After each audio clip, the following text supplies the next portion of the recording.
Hello' everyone, আজি গৈছিলোঁ মানে ভাল চিকেন কাটে আৰু আমাৰ মেলামৰা চাৰিআলিতে তাতে গ'লোঁ। এনেকৈ মাংসটো ল'লোঁ আৰু তাৰপৰা চব্জি 2-3টামান লৈ তাৰপৰা মাংসখিনি থৈ দিছিলোঁ বলত। তো ধুনীয়াকৈ পানী দি ৱাছ কৰি ল'লোঁ মাংসখিনি, দেখিব পাইছে। তাৰপৰা এয়া দেখিছেনে আপোনাৰ মছলাখিনি ধুনীয়াকৈ মেৰিনেশ্যনৰ কাৰণে ঢালি লৈছোঁ। মিক্স কৰিম মানে গোটেইখিনি, এইটো এভৰিডে মছলা হয়। দুটা ধুনীয়াকৈ দি মেলি এতিয়া আৰু মানে মিক্স কৰিম আৰু হালধি দিলোঁ, নিমখ অকণমান দিলোঁ, তাৰপৰা ধুনীয়াকৈ এইখিনি মিক্স কৰি লৈছোঁ। মিক্সটো ভালকৈ কৰিছোঁ আৰু পিছত যাতে আৰু মছলা দিব নালাগে মানে, আৰু হাৰ্ডিয়ে যাতে গোটেই মছলাখিনি পাই যায় আৰু ধুনীয়াকৈ মিক্স কৰি লৈছোঁ। দেখিবলৈ পাইছে এপিচ মাংসটো মানে মছলা নলগাকৈ নাই। তাৰপৰা এয়া ফ্ৰিজত ধুনীয়াকৈ ফ্ৰিজটো খুলি মেৰিনেশ্যনৰ কাৰণে থৈ দিলোঁ এইটো ঠাণ্ডা হ'বলৈ।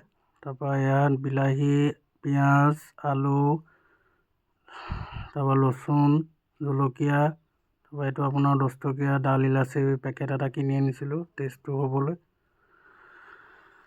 তাৰপৰা আপোনাৰ ফ্ৰিজৰ পৰা মেৰিনেশ্যন হোৱা মাংসখিনি উলিয়াই ল'লোঁ। দেখিছেনে পূৰা ধুনীয়াকৈ মেৰিনেশ্যন হৈ গ'ল। আধা ঘণ্টা ৰাখিলোঁ আৰু তাৰপৰা আপোনাৰ চোলাটো ধুনীয়াকৈ জ্বলালোঁ, কাঢ়ি এখন পাতি ল'লোঁ।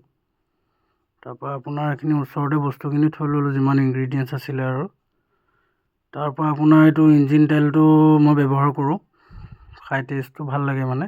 বাকী তেলটো দি ল'লোঁ আৰু যিমান পৰিমাণটো দিব লাগে এয়া ঢালি লৈছোঁ চাইখিনি ধুনীয়াকৈ। তাৰপৰা এইটো ডাল ইলাচিটো দেখিছে ধুনীয়াকৈ দি ল'লোঁ, টেষ্টটো হ'বলৈ মানে এইটো দিব লাগে আৰু তাৰপৰা পিঁয়াজখিনি দিলোঁ ধুনীয়াকৈ ফ্ৰাই হ'বলৈ। তাৰপৰা আদা ৰচুন দিলোঁ, জলকীয়া দিলোঁ। তাৰপৰা এতিয়া এই মাংসখিনি ওপৰত দি দিছোঁ ফ্ৰাই হৈ যোৱাৰ পিছত পিঁয়াজখিনি ধুনীয়াকৈ দি ল'লোঁ আৰু তাৰপৰা আপোনাৰ এইটো পূৰা হৈ যোৱাৰ পিছত বিলাহীখিনি দি দিলোঁ। তাৰপৰা আলু দিলোঁ, তাৰপৰা এয়া অলপ সিজি আছে, তাৰপৰা পানী দি দিলোঁ, গৰম পানী দি দিলোঁ হট জাৰৰ পৰা। তাৰপৰা এয়া মোৰ মাংস অলৰেডি হৈ গ'ল আৰু দেখিবলৈ পাইছে। বাকী ভিডিঅ'টো কেনেকুৱা লাগিলে জনাব। মই কুকিং কৰি ভাল পাওঁ, সেইকাৰণে একচুৱেলি ভিডিঅ'টো দিলোঁ। Thank U.